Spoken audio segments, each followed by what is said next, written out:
Hi hello ನಮಸ್ತೆ. ನಾನು ನಿಮ್ಮ ಪ್ರಿಯಾ.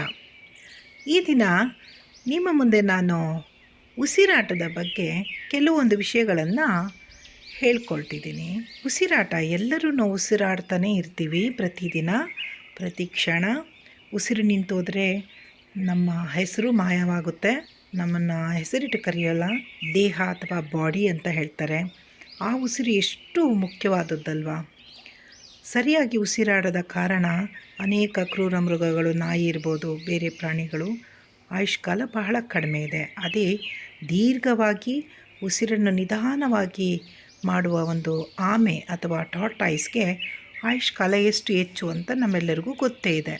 ನಿಮಗೆ ಸ್ಟ್ರೆಸ್ ಇರ್ಬೋದು, ಗೊಂದಲ ಇರ್ಬೋದು, ಮನಸ್ಸಿಗೆ ಸಮಾಧಾನ ಇಲ್ಲದೆ ಇರ್ಬೋದು, ಇಲ್ಲ ನಿಮ್ಮ ಆರೋಗ್ಯ ಸಮಸ್ಯೆ ಇರ್ಬೋದು, ಯಾವುದೇ ಇರಲಿ, ನೀವು ನಿಧಾನವಾಗಿ ಕುಳಿತು ಶಾಂತವಾಗಿ ಏಕಚಿತ್ತವಾಗಿ ಉಸಿರನ್ನು ದೀರ್ಘವಾಗಿ ತೆಗೆದು ಕೆಲವೊಂದು ನಿಮಿಷಗಳು ಎಷ್ಟಾಗುತ್ತೆ ಅಷ್ಟು ನೀವು ಹೋಲ್ಡ್ ಮಾಡಿ, ನಂತರ ನಿಧಾನವಾಗಿ ಉಸಿರನ್ನು ಹೊರಗಡೆ ಬಿಡಿ.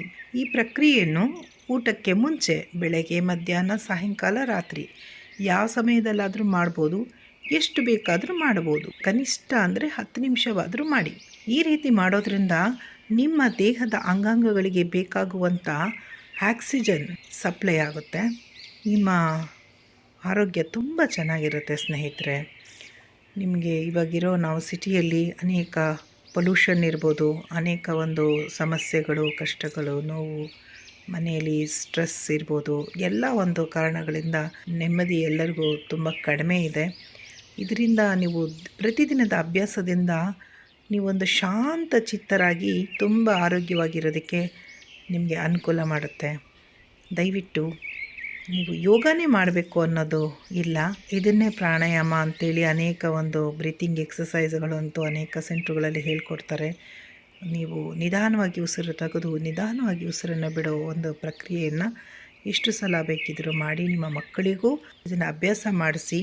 ನೀವು ಆರೋಗ್ಯವಾಗಿ ಇರೋದರಿಂದ, ನಿಮ್ಮ ಕುಟುಂಬದವರು ಆರೋಗ್ಯವಾಗಿರೋದ್ರಿಂದ ಮನೆಯಲ್ಲಿ ಶಾಂತಿ, ನೆಮ್ಮದಿ ನೆಲೆಸಿರುತ್ತೆ. ಮುಖ್ಯವಾಗಿ ನಾನು ಯಾವುದೇ ಒಂದು ಕೆಲಸ ಮಾಡೋ ಮುಂಚೆ, ಯಾವುದೇ ಒಂದು ನಿರ್ಧಾರ ತಗೊಳ್ಳೋದಕ್ಕೆ ಮುಂಚೆ ಒಂದು 10 ನಿಮಿಷ ಕಣ್ಣು ಮುಚ್ಚಿ ಈ ರೀತಿ ದೀರ್ಘ ಉಸಿರಾಡುವ ಮುಖಾಂತರ, ಧ್ಯಾನವನ್ನು ಮಾಡುವುದರ ಮುಖಾಂತರ ತುಂಬ ಅನುಕೂಲ ಆಗಿದೆ. ನೀವು ಸಹ ಮಾಡಿ ಇದರ ಉಪಯೋಗನ ಪಡ್ಕೋಬೇಕಾಗಿ ಕೇಳ್ಕೊಳ್ತೀನಿ. ಈ ನನ್ನ ವಿಚಾರಗಳು ನಿಮಗಿಷ್ಟವಾಗಿದ್ದರೆ ನನ್ನ ಚಾನಲ್ ಸಬ್ಸ್ಕ್ರೈಬ್ ಮಾಡಿ, ಶೇರ್ ಮಾಡಿ. Thank you dear friend.